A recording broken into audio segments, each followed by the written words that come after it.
அனைவருக்கும் வணக்கம். தஞ்சாவூர் செங்கிப்பட்டியில் நேற்று நடந்த தாவேக்காவோட நிர்வாகிகள் சந்திப்பு கூட்டம். அந்த கூட்டம் முடிச்சுட்டு விஜய் அவர்கள் தரைவழி மார்க்கமாக திருச்சி ஏர்போர்ட்டுக்கு போறாரு. போற வழியில அவரை நூற்றுக்கணக்கான இளைஞர்கள் பைக்லையும் கார்லையும் ஃபாலோ பண்றாங்க. அதுல விக்னேஷ் அப்படின்ற ஒரு இளைஞரும் அவர் கூட வந்த நண்பரும் சேர்ந்து ஒரே ஒரு பைக்ல போயிட்டு இருந்தவங்க விபத்துக்குள்ளாகி விக்னேஷுக்கு தலையில பலத்த காயம் அடிபட்டு ஐசியூல இருக்காரு. அவர் கூடிய சீக்கிரம் குணமடைந்து நார்மல் லைஃப்க்கு வரணும் அப்படின்றதுல அவரோட தந்தை, அவரோட தாய், அவரோட சகோதரர் எல்லாத்தையும் தாண்டி ஒருபடி மேல நான் பிரார்த்திக்கிறேன், நான் வேண்டிக்கிறேன். என்னோட வேண்டுதலோட சேர்த்து உங்களோட வேண்டுதலும் சேர்ந்ததுன்னா அவரு மீண்டும் நல்லபடியா மருத்துவ உதவியோட மருத்துவர்களோட அந்த சிகிச்சையோட சேர்த்து நல்லா வருவார் அப்படின்னு அந்த நம்பிக்கை எனக்கு இருக்கு. அதை ஒட்டி அவரோட தந்தை ஒரு பேட்டி கொடுக்குறாரு. அந்த ஒரு தந்தையோட வலி, அந்த தந்தையோட கண்ணீர், அவரோட கேள்வி, அவருடைய ஆதங்கம், அவருடைய குடும்ப சூழ்நிலை இதெல்லாம் பார்த்துட்டு நம்மளுக்கே உயிர் அப்படியே ஒரு பக்கத்து உருக்கிடுச்சு அப்படின்ற மாதிரி தான் நான் சொல்வேன். ஸோ அந்த வீடியோ நான் உங்கள்ட்ட இந்த வீடியோக்கு நடுவில் நான் ப்ளே பண்ணுறேன். நீங்கள் அந்த வீடியோ பார்த்துட்டு நீங்கள் எந்த மாதிரியான மன நிலையோட நீங்கள் கடந்து போவீங்க அப்படின்ற அதை நீங்கள் கமெண்ட்ஸில் போடுங்க. இந்த இந்த பிரச்சனைகளுக்கெல்லாம் முடிவே கிடையாதா? நான் ஒரு தலைவனை பார்க்கக்கூடாதா? நான் எனக்கு பிடிச்ச நடிகரை ஃபாலோ பண்ணக்கூடாதா? நான் எனக்கு பிடிச்ச நடிகையை நான் ரசிகராக இருக்கு அதை கொண்டாடக்கூடாதா அப்படின்னு கேட்டால் கண்டிப்பாக கொண்டாடுங்க, கண்டிப்பாக ஃபாலோ பண்ணுங்க, கண்டிப்பாக தொண்டராக இருங்க, கண்டிப்பாக ஓட்டு போடுங்க. ஆனால் உங்களோட கொண்டாட்டமும் உங்களோட அந்த ரசிக மனப்பான்மையும் உங்களோட குடும்பத்தை அழிக்குதே, உங்களோட குடும்பத்தோட கனவுகளை சிதைக்குதே, நீங்க தான் உலகம் அப்படின்னு நீங்க வேற ஒருத்தர உலகம்னு நினைச்சுக்கிட்டு இருக்கீங்க இல்லையா? உங்களை ஒரு உலகம்னு நினைச்சுக்கிட்டு இருக்க உங்க பெற்றோர்களோட நீங்க நடுத்தருவில் நிறுத்துறீங்களே, உங்களை உலகம் நினைச்சுக்கிட்டு இருக்க கணவன்மார்களை நீங்க நடுத்தருவில் நிறுத்துறீங்க, உங்களை உலகம் நினைச்சுக்கிட்டு இருக்க மனைவிமார்களை நீங்க நடுத்தருவில் கொண்டாந்து நிறுத்துறீங்க, உங்களை உலகம் நினைச்சுக்கிட்டு இருக்க எதுவுமே தெரியாத குழந்தைகளை நீங்க நடுத்தருவில் கொண்டாந்து அனாதைகள் ஆக்குறீங்க அப்படின்ற அந்த ஒரு பெரிய வழியோட இந்த வீடியோ நான் தொடர்றேன். இவங்க கட்சி நம்மளுக்கு என்னங்க இது பண்ண போகுது? நம்ம உழைச்சா சாப்பிட போகிறோம். விற்று தான் பிள்ளையை காப்பாற்றணும்ல, இதுக்கு பிறகாச்சும் பிள்ளையை திருந்தணும்ல, அதுக்கு நம்மளால் முடிஞ்சே செய்வோம். 41 பேர் செத்தவங்களே பார்க்காதீங்க, இங்கே தான் பார்க்க போகிறேன். நான் பால் வியாபாரம் பண்ணிக்கிட்டு இருக்கேன் சார். பசங்க காலேஜ் போயிருந்தாங்க. போயிட்டு நான் 11:30 மேலே நியூஸ் கொடுக்கும்போது இந்த மாதிரி ஆக்சிடென்ட் ஆகிடுச்சின்னு சொன்ன பிறகு தான் நாங்கள் இங்கே வந்தோம். கேட்டால் காலேஜ் போயிட்டு வந்தோம்னு தான் சொல்கிறாங்க. அது எப்படி வந்தாங்க என்னன்ற விவரம் தெரியல. ஆனால் காலேஜில் 10 மணி வரைக்கும் இருந்திருக்காங்க. 10 மணிக்கு மேலே தான் வெளியே வந்திருக்காங்க. 2 பசங்க ட்வின்ஸ். விக்னேஷ், குமரேஷ் 2 பேருமே ஒரே கிளாஸ், ஒரே பிகாம் தான், 3rd இயர் தான் படிக்கிறாங்க. பணம் கட்ட சொல்லியிருக்காங்க, 2 நாள் ஆகும், அதுக்கடையில் ஒன்றும் சொல்ல முடியாது அப்படின்றாங்க. 2 லட்ச ரூபா கட்ட சொல்லுவாங்க. விற்று தான் பிள்ளையை காப்பாற்றணும்ல, இதுக்கு பிறகாச்சும் பிள்ளையை திருந்தணும்ல, அதுக்கு நம்மளால் முடிஞ்சே செய்வோம். இது பார்க்காம விட்டோம்னா அது பெரிய சிக்கல் இல்லையா? அதுக்காக நான் எல்லாத்தையும் இழந்தாலும் பரவாயில்ல, பிள்ளைக்கு படிக்க இது சேர்த்து காப்பாற்றிடணும்.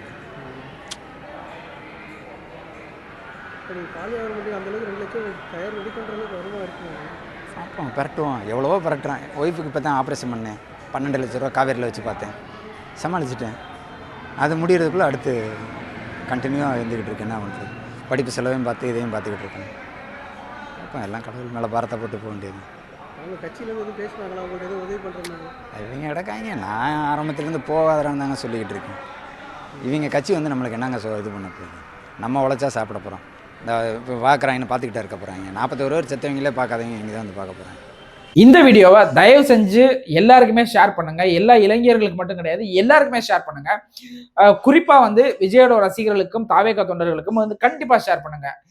இந்த வீடியோ பார்த்துட்டு விஜய் ரசிகர்கள்லாம் மாறணும், விஜய் ரசிகர்கள் விஜயை ஃபாலோ பண்ணக்கூடாது, அல்லது தாவேகால தொண்டர்கள் இருக்கவங்க தொண்டர்கள் வெளில வரணும், விஜய்க்கு ஓட்டு போடக்கூடாது அப்படின்றதுக்காக இந்த வீடியோ கிடையாது. இது பொதுமக்களுக்கான வீடியோ. இது தாவேக்காக்கு மட்டும் கிடையாது. தாவேக்காக்குள்ள நடந்த சம்பவம்ன்றதால நம்ம அடிக்கடி அவங்க கட்சி பேரையும் அவங்களோட தலைவர்கள் பேரையும் அவங்களோட தொண்டர்கள் பேரையும் உச்சரிக்கிற மாதிரி வருமே தவிர இது பொதுவான வீடியோ. இது பொது சிந்தனையோட பொது அக்கறையோட வெளியிடப்படுற வீடியோ. அதனால இதை எல்லாருக்குமே ஷேர் பண்ணுங்க. விஜயோட அந்த அரசியல் வருகைக்கு முன்னாடி விஜயோட ரசிகர்கள் பார்த்தீங்க அப்படின்னா திரையரங்குலையும் பொதுவெளியிலையும் அவங்க பண்ண அட்ராசிட்டிலாம் நம்ம பார்த்துக்கிட்டு தான் இருந்தோம். அதெல்லாம் யாருமே இல்லைன்னுலாம் சொல்ல முடியாது. ஒரு திரையரங்கையத்தையே அப்படியே சுக்குநூறாக்கின வரலாறுகள்லாம் இருக்கு. ஸோ அதுக்கு வந்து விஜய் அவர்கள் தனிப்பட்ட முறையில் வந்து அந்த திரையரங்கத்துக்கு வந்து ஒரு பெரிய தொகையை கொடுத்து அந்த நஷ்டஈடை வந்து நான் தானே அவர் தானே ஏற்றுக்கணும், அந்த நஷ்டஈடை வந்து அவர் கொடுத்ததாகவும் செய்திகள் இருக்கு. ஸோ அதை தொடர்ந்து அவர் வந்து எல்லா நடிகர்களும் ஏன் குறிப்பா வந்து அஜித் வந்து இதை வந்து ரொம்ப கவலையாவே பேசியிருந்தாரு. திரையரங்கில் வந்து இந்த மாதிரி பண்றது வந்து என்னால ஏத்துக்கவே முடியல அப்படின்ற மாதிரிலாம் சொல்லியிருந்தாரு. எல்லா நடிகர்களும் அதுக்கு வந்து வருத்தம் தெரிவிச்சிருந்தாங்க. இந்த மாதிரிலாம் பண்ணாதீங்க, அவங்கவுங்க ரசிகர்கள் இந்த மாதிரி பண்ணாதீங்க, எங்களை கொண்டாடுங்க, ஆனா வந்து உங்களோட குடும்பத்தை பாருங்க அப்படின்னு சொல்லிட்டு காலங்காலமா எல்லா நடிகர்களும் உச்ச நட்சத்திரம் அப்படின்னு சொல்லக்கூடிய எல்லா நடிகர்களும் வந்து இந்த வார்த்தையை வந்து பதிவு பண்ணிக்கிட்டே இருப்பாங்க. விஜயும் பதிவு பண்ணிட்டு தான் இருந்தாரு. ஆனா அரசியலுக்கு வந்த பின்னாடி அதை வந்து அந்த வார்த்தையை அவர் வந்து சொல்லாதது இந்த சமுதாயத்தோட சாபக்கேடு அப்படின்ற மாதிரி சொல்லலாம். ஏன் அப்படின்னா, ஏன் சமுதாயத்தோட சாபக்கேடு அப்படின்னு சொல்லணும்னா, நடிகரா இருக்கும்போது தன்னோட ரசிகர்கள் மேலையும் தன்னோட ரசிகர்களோட குடும்பத்து மேலையும் இருக்கிற அக்கறை கட்சின்னு வந்த பின்னாடி, அரசியல்னு வந்த பின்னாடி ஏன் வந்து ரசிகர்கள் மேலையும் தன்னோட தொண்டர்கள் மேலையும் அவர்களோட குடும்பத்து மேலையும் இல்லை அப்படின்ற அந்த ஒரு பெரிய கேள்விக்கு வந்து விடையே கிடையாது. அப்போ 100ல ஒரு கட்சி, 101வது கட்சி தாவேகா அப்படின்ற அந்த ஒரு சாதாரண அரசியல் கட்சியா வந்து நீங்க வர்றதுக்கு நாங்க ஏன் உங்களை ஃபாலோ பண்ணணும், நாங்க ஏன் உங்களுக்கு உயிரை கொடுக்கணும், நாங்க ஏன் உங்களை வந்து பார்க்கறதுக்கும் நீங்க என்ன பேசுறீங்கன்றதை கேட்கறதுக்கும் வந்து வெயிலையும் மழையிலையும் புழுதியிலையும் போலீஸ் கிட்ட அடி வாங்கிக்கிட்டு தண்ணி இல்லாம கிடந்து சாகணும் அப்படின்ற அந்த ஒரு கேள்விக்கு வந்து விஜய் அவர்கள் வந்து கண்டிப்பா பதில் சொல்லணும். இதற்கு தீர்வே இல்லை. அதுக்கு வந்து விஜய் மட்டும்தான் காரணமா? இந்த இந்த அதாவது விக்கிரவாண்டி மாநாட்டுக்கு வரும்போது இறந்தாங்க, மதுரை மாநாட்டுக்கு வரும்போது இறந்தாங்க, அதுக்கப்புறம் கரூர்ல நடந்த 41 உயிர்கள், அதுக்கப்புறம் வந்து சேலத்தில் நடந்த இறப்பு, இன்னைக்கு வந்து தஞ்சாவூர்ல நடந்த அந்த விபத்துகள். தஞ்சாவூர்ல வந்து விக்னேஷ்ன்ற அந்த ஒரு மாணவர் மட்டும்தான் விபத்துக்குள்ளானாரா அப்படின்னு பாத்தீங்க அப்படின்னா நிறைய பேர் விபத்துக்குள்ளாயிருக்காங்க. நிறைய பெண்கள் இருக்காங்க. பெண்கள் விபத்துக்குள்ளாகி மருத்துவமனைக்கு போன காட்சிகள் எல்லாம் நம்ம பார்த்தோம். ஸோ இவ்வளவு பிரச்சனைகள் வந்து தஞ்சாவூர்ல இருக்கு. ஆனா இது எதுவுமே வெளியில வந்து மீடியால வந்து பெருசா பேசல. ஏன் மீடியா பேச மாட்டேங்குது? ஓகே, இதை வந்து விஜய் மட்டும்தான் காரணமா, விஜய் வந்து இதுக்கு பொறுப்பேற்றுக்கணுமா, விஜய் தான் காரணமா அப்படின்னு கேட்டா விஜய் காரணமே கிடையாது. விஜய் இந்த மரணங்களுக்கும் இந்த விபத்துகளுக்கும் பொறுப்பேற்றுக்கின்ற வேண்டிய அவசியமே கிடையாது. ஏன் அப்படின்னா விஜயை வந்து நிறைய வாட்டி சொல்லிட்டாரு, என்னைய வந்து 2 வீலர்ல ஃபாலோ பண்ணாதீங்க, என் காரை ஃபாலோ பண்ணாதீங்க, என்னோட பஸ்ஸை ஃபாலோ பண்ணாதீங்க, என்னோட வேனை ஃபாலோ பண்ணாதீங்க அப்படின்னு சொல்லிட்டு நிறைய முறை சொல்லிக்கிட்டே இருக்காரு. அவரோட கட்சியோட பொதுச் செயலாளர் புஷி ஆனந்த் அவர்கள் வந்து அதாவது தஞ்சாவூர் மீட்டிங் நடக்கிறதுக்கு முன்னாடி முதல் நாள் வந்து தன்னோட டிவிகே அபிஷியல் அந்த ஒரு இதுல வந்து ஒரு அறிக்கையை வெளியிட்டிருக்காங்க. அதை எவ்வளவு பேர் வந்து விஜய் ரசிகர்கள் வந்து பார்த்தாங்கன்னு தெரியல, எவ்வளவு தாவேகா தொண்டர்கள் வந்து பார்த்தாங்கன்னு தெரியல. அதுல அவர் தெளிவா சொல்லியிருக்காரு, குழந்தைகளை கூட்டிட்டு வராதீங்க, நிர்வாகிகள் மட்டும்தான் வரணும், அடையாள சீட்டு இருக்கவங்க மட்டும்தான் வரணும், QR கோடு இருக்கவங்க மட்டும்தான் வரணும், வாகனத்தை வந்து தலைவரோட வாகனத்தை வந்து ஃபாலோ பண்ணக்கூடாது, தடுப்புகளை உடைச்சிட்டு வரக்கூடாது, அமைதியா முறையில் நடக்கணும், தலைவருக்கு வந்து நல்ல பேரை வாங்கி கொடுக்கணும் அப்படின்னு சொல்லிட்டு அந்த கட்சியோட பொதுச் செயலாளர் புஷி ஆனந்த் அவர்கள் வந்து ஒரு அறிக்கை வெளியிட்டிருக்காரு. அந்த அறிக்கையை வந்து யாருமே ஃபாலோ பண்ணல, யாருமே வந்து படிக்கல, யாருமே அதை வந்து ஒரு சட்டம் கூட பண்ணல அப்படின்றதுதான் ஒரு ஒரு துன்பமான ஒரு செய்தியா இருக்கு. ஓகே, இதுக்கு வந்து விஜய் ஏன் பொறுப்பேற்றக்கூடாது, விஜயோட மீட்டிங் தானே பார்க்க வராங்க அப்படின்ற மாதிரிலாம் நீங்க வந்து கேள்விகள் கேட்கலாம். அதாவது விஜய் கட்சி இல்லாதவங்க வந்து கேட்கலாம், இதை விஜய் தானே பொறுப்பேற்றுக்கணும், அவர் வந்து இன்னும் ஸ்ட்ராங்கா வந்து சொல்லணுமே, என்ன ஸ்ட்ராங்கா சொல்லணும்? ஒரு மீட்டிங்ல இருந்து இறங்கி ஒரு கம்பை வச்சு என்னை யாரும் பார்க்க வராதீங்கடா நான் சொல்ல முடியும்? என்னை யாரும் ஃபாலோ பண்ணாதீங்க, காருக்கு பின்னாடி யாரும் பைக்ல வராதீங்க அப்படின்னா சொல்ல முடியும்? காருக்கு மேல நின்றுட்டு குதிக்காதீங்க நான் சொல்ல முடியும்? கம்பத்துல ஏறாதீங்க நான் சொல்ல முடியும்? டிரான்ஸ்ஃபார்ம்ல ஏறாதீங்க நான் சொல்ல முடியும்? அப்படி சொல்றதுக்கு இவங்க எல்லாம் LKG பசங்களா? ஒரு கல்லூரி படிப்பை முடிக்கிறவங்க, கல்லூரிக்கு போறவங்க, திருமணமாகி குழந்தையோட இருக்கிறவங்க, அந்த வயதுக்கு மேல இருக்கவங்க எல்லாம் இந்த மாதிரி செயல்களை பண்ணும்போது இவர் வந்து யாருக்கு அட்வைஸ் பண்ண முடியும்? அட்வைஸ் பண்ணக்கூடிய இடத்துலயே அவங்க எல்லாம் இருக்காங்க. அப்போ நம்மளுக்கு நம்ம உயிர் நடிகர் வந்துட்டு போவாருப்பா, நடிகை வந்துட்டு போயிடுவாங்க, அரசியல் தலைவர்கள் வந்து போவாங்க, புது புது கட்சிகள் வரும், நாளைக்கு யாரு சிஎம் ஆக போறன்ற பெரிய போட்டி நடக்கும், யாராவது ஒருத்தங்க தான் சிஎம் ஆக முடியும். ஆனா இன்னைக்கு எல்லா கட்சிகள்லையும் நான் தான் சிஎம்னு சொல்லிட்டு உட்காந்துட்டு இருப்பாங்க. இதெல்லாம் வந்து அது ஒரு அரசியல், இது ஒரு பொழுதுபோக்கு. சினிமாங்கிறது பொழுதுபோக்கு. நம்ம அவங்கள கொண்டாடுறோமா, அவங்க அவங்க வந்து நம்ம தலைவரா ஏத்துக்கிட்டோமா, அது கொள்கை இருக்கு, கொள்கை இல்ல அப்படின்றதெல்லாம் வேற. நம்ம தலைவரா ஏத்துக்கிட்டோமா, கொண்டாடினோமா, மாநாட்டுக்கு போனோமா, பொதுக்கூட்டத்துக்கு போனோமா, கலந்துக்கிட்டோமா, வந்தோமா அப்படின்ற மாதிரி இருக்கணும். உங்கள நம்பி ஒரு குடும்பம் இருக்கே, அந்த அந்த தந்தையோட கண்ணீர் அந்த அவர் வந்து கண்ணீர் வந்து வடிக்கல. ஆனா அவரோட பேச்ச கேட்டு ஒவ்வொரு வார்த்தையும் வந்து சுருக்கு சுருக்குன்னு உயிருக்குள்ள குத்துது இல்லையா? அந்த உயிருக்குள்ள குத்துற வலி வந்து குழந்தைகள பெத்த பேரண்ட்ஸ்களுக்கு மட்டும் தான் தெரியும். பெற்றவர்களுக்கு மட்டும் தான் தெரியும். இன்னைக்கு நீங்க வந்து இத கூட நீங்க கலாய்ச்சு போடலாம். ஆமா இவன்லாம் பெரிய பேசிட்டான் அப்படின்ற மாரி. அது கிடையாது. அப்ப நீங்கலாம் உங்களுக்கு ஒரு கல்யாணம் ஆகி குழந்தை பெத்த பின்னாடி நீங்கலாம் அப்பதான் தெரியும் அப்படின்னு கேட்டா, அப்ப கூட தெரிய மாட்டேங்குதே. அவர் என்ன சொல்றாரு? 2 ட்வின்ஸ். அந்த ட்வின்ஸ் பொறந்திருக்கும்போது அவர் எவ்வளவு சந்தோஷத்த கொண்டாடி இருப்பாரு. எவ்வளவு பயங்கரமா ஒரு சந்தோஷத்துல திக்குமுக்கு ஆடி போயிருப்பாரு. அவர் பால் ஊத்துற பால் வியாபாரி. பால் வியாபாரம் பண்ணி தான் என் பசங்கள படிக்க வைக்கிறான்னு சொல்றாரு. ட்வின்ஸ் 2 பேருமே. பிகாம் ஃபைனல் இயர் படிக்கிறாங்க. தனியார் கல்லூரியில பிகாம் ஃபைனல் இயர் படிக்கிறாங்க. 2 பசங்களையும் அப்படியே பார்த்து பார்த்து வளர்த்துருப்பாங்க. ரெட்ட குழந்தை அப்படின்னு சொல்லும்போது, அந்த ஒரு பயங்கர சந்தோஷம். ரெட்ட சந்தோஷமா இருக்கும். இன்னைக்கு வந்து இந்த பொதுக்கூட்டத்துக்கு போறான் அப்படின்றது கூட தெரியாது. காலேஜ் போறேன்ற பையன் வந்து இன்னைக்கு திடீர்னு அடிபட்டு கிடக்குறான் அப்படின்னு சொல்லிட்டு எனக்கு ஃபோன் வரும்போது, நான் பதறி போயிட்டேன் அப்படின்றாரு. இந்த வலிய உங்க தந்தைக்கும், உங்க தாய்க்கும் குடுக்குறதுக்கு தான் நீங்க வந்து மனுஷனா இருக்கணுமா? அத தாண்டி சொல்றாரு. இப்ப நீங்க மருத்துவ செலவுக்கு என்ன பண்ண போறீங்கன்னு கேட்டா, ரூ. 2,00,000 கட்ட சொல்ட்டாங்க. உடனே கட்ட சொல்ட்டாங்க. எதையாவது வித்து தான் கட்டணும். உங்க தந்தை வந்து ஒரு பால் வியாபாரி. அம்பானி கிடையாது. விஜய் கிடையாது. அஜித்குமார் கிடையாது. ஸ்டாலின் கிடையாது. உதயநிதி கிடையாது. எடப்பாடி பழனிசாமி கிடையாது. அவங்களோட வாரிசுகள் நீங்க இல்ல.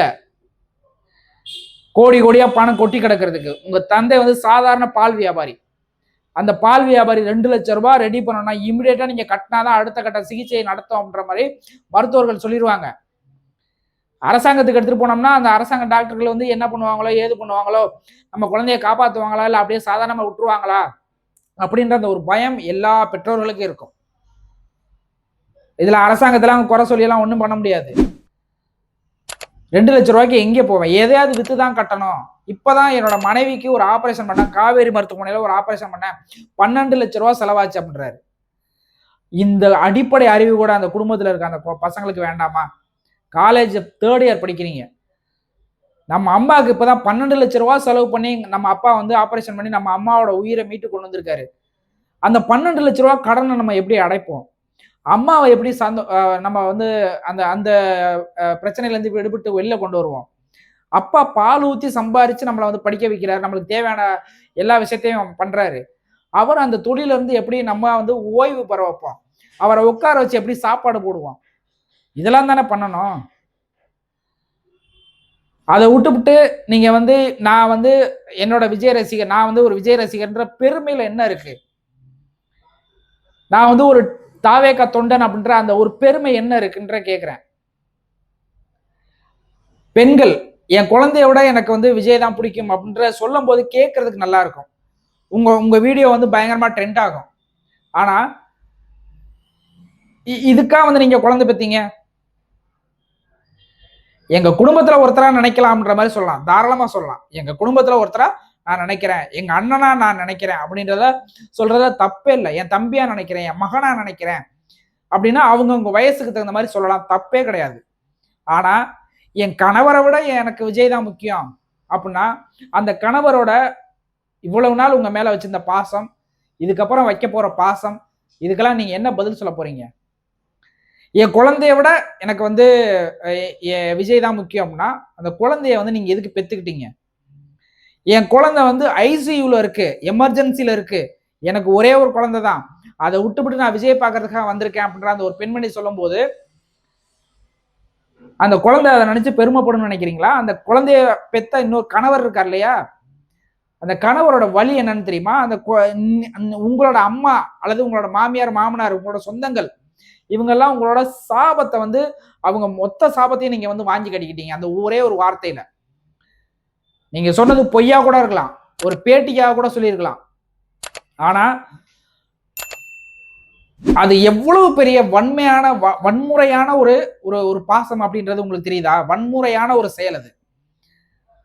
இது வந்து தற்கொலைக்கு சமம் பண்ற மாதிரி தான் நான் சொல்றேன். இந்த வார்த்தையை வந்து நம்ம பயன்படுத்தக்கூடாது. இதுக்கு என்னதான் தீர்வு?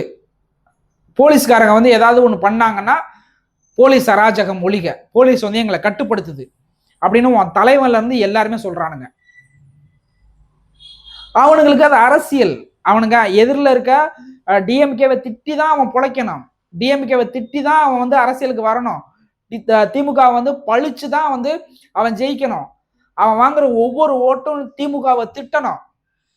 ஆனா உனக்கு அது தயவு செஞ்சு புரிஞ்சுக்குங்க. முதல்ல நம்மளோட குடும்பம், நம்மளோட குழந்தைகள், நம்மளோட கணவர், நம்மளோட மனைவி, நம்மளோட அப்பா அம்மா. ஸோ அதுக்கப்புறம் தான் அந்த உலகத்துல எல்லாமே.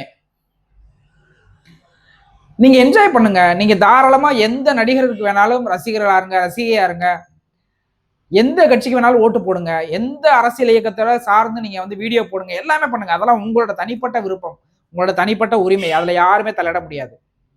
ஆனா உயிரை மாய்த்து கொள்கிற அளவுக்கு முட்டாள்தனமா அறிவிழந்த ஒரு சமுதாயத்தை வந்து இந்த இந்த தமிழ்நாடு வந்து இப்ப இந்த 2026வது வருஷத்துல பாக்குறது வந்து ஒரு பெரிய அதிர்ச்சி, ஒரு பேரதிர்ச்சின்னு தான் சொல்லுவேன். இதுல இருந்து இந்த தமிழ்நாடு எப்படி மீண்டு வரப்போகுது அப்படின்றதே பயமா இருக்கு. நாளைக்கு விஜய் ஜெயிச்சுட்டாரு, நாளைக்கு முதலமைச்சர் ஆயிட்டாருன்னா என்ன நடக்கும் அப்படின்றத நீங்க யோசிச்சு பாருங்க.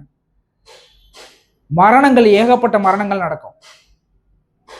அப்ப எந்த கவர்மெண்ட்டை வந்து நீங்க சொல்லுவீங்க? விஜய் முதலமைச்சரா இருக்காரு. விஜய் வந்து அவரோட வீட்டுல இருந்து தலைமைச் செயலகத்துக்கு தினசரி போயாகணும், அல்லது அந்த கூட்டங்கள் நடக்கும்போது போயாகணும். இந்த இடைப்பட்ட அந்த இதுல வந்து அவர் எத்தனை மணிக்கு போறாருன்றது உங்களுக்கு தகவல் தெரியும், எந்த கார்ல வராருன்றது தகவல் தெரியும், எந்த வழியா போறாருன்ற தகவல் தெரியும், எல்லாமே தெரியும். அப்போ கூட்டமா நின்றுகிட்டு அவரை போக விடாம அவரை தடுத்தீங்கன்னா போலீஸ் என்ன பண்ணுன்றது தெரியுமா? முதலமைச்சரா இருந்தா புரோட்டோகாலே வேற, முதலமைச்சரா இருந்தா அவரோட பாதுகாப்பே வேற. உங்க எல்லாத்தையுமே அரெஸ்ட் பண்ணலாம். அப்போ விஜய் வந்து உங்களுக்கு எதிராக செயல்படுறாருன்னு அர்த்தமா?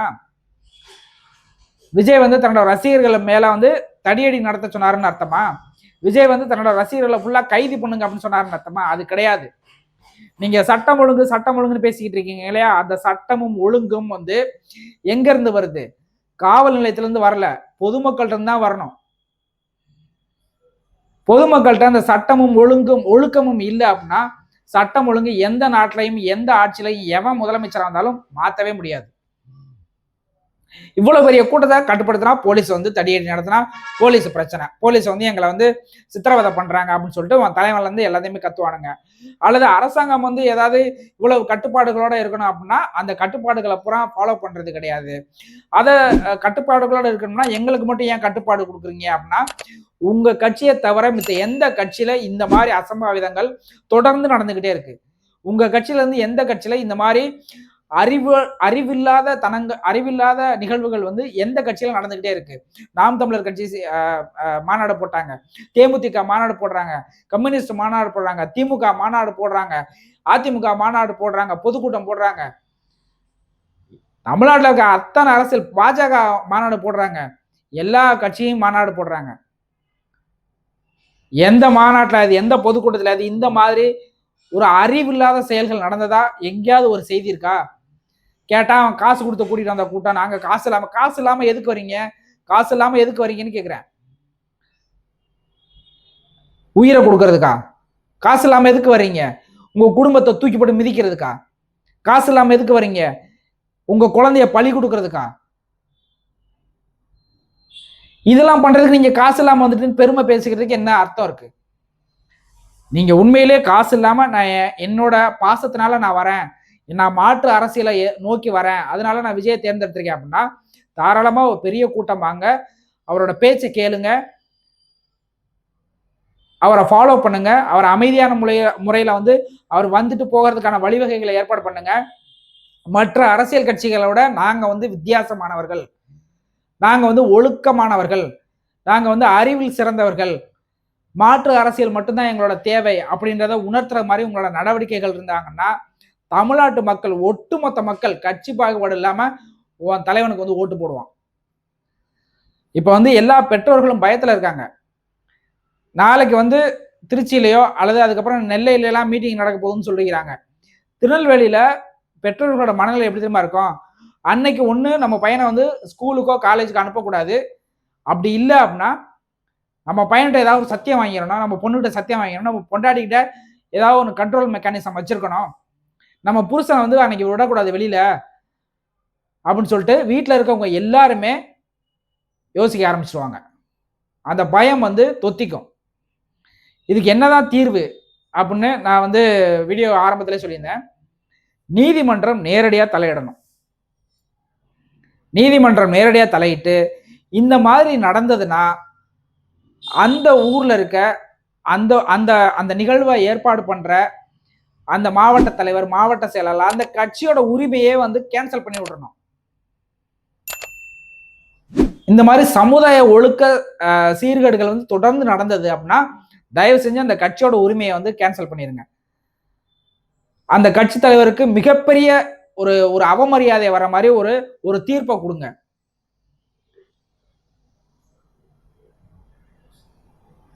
இதெல்லாம் வந்து கேட்கறதுக்கு வந்து படத்துல பாக்குற மாதிரி இருக்கும். ஆனா இன்னைக்கு வந்து படங்கள் தான் ஓடிக்கிட்டு இருக்கு. வாழ்க்கை வந்து என்னன்றது தெரிய மாட்டேங்குது.